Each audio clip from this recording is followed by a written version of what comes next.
ይሄ እንግዲህ ዘመናዊ ምድጃ ጭስ የሌለው ሽታ የሌለው የፈለጋችሁትን ማብሰል እንደምትችሉ እስኪ አስተያየት ስጪኝ። እንዴት ነው መስራት?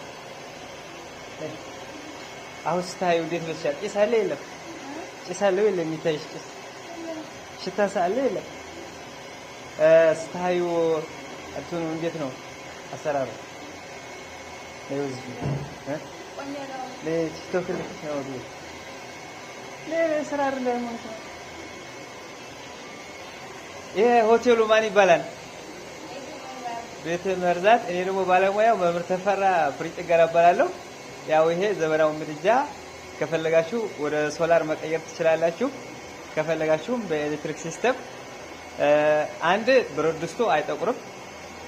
ሁለተኛ ለሚጠብስ ሰው ጭስ አያፍረውም። ሶስተኛ ከፍተኛ ፓወር አለው። የፈለከው አይነት የወጥ አይነት ማፍላት ይችላል ማለት ነው። እና አንቺስ ምን ታዘብሽ? ለምሳሌ ጭስ አለ የለው? የሆነ ሽታ አለ የለው? ሌላስ ይስተካከላል የምትይው ነገር ሳለ የለም?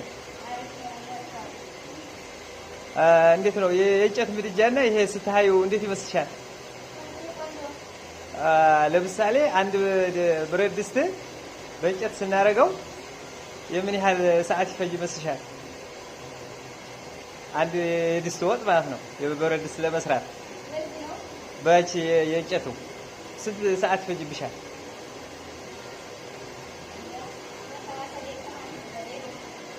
የብረት ድስት ከሆነ ክክ በስሎ ውሃ ፈልቶ ወጥ ለመስራትስ ስንት ይፈጃል?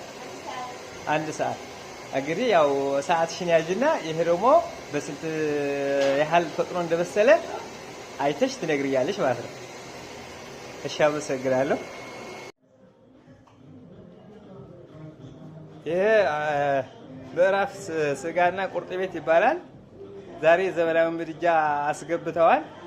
ካሁን በኋላ ምዕራፍ ቁርጥ ቤት ከጭስ ከክሰል ከእንጨት ነፃ በመሆን 24 ሰዓት ጥብስ እየጠበሱ ለደንበኞቻቸው ምርጥና ጣፋጭ የሆነ ጥብስ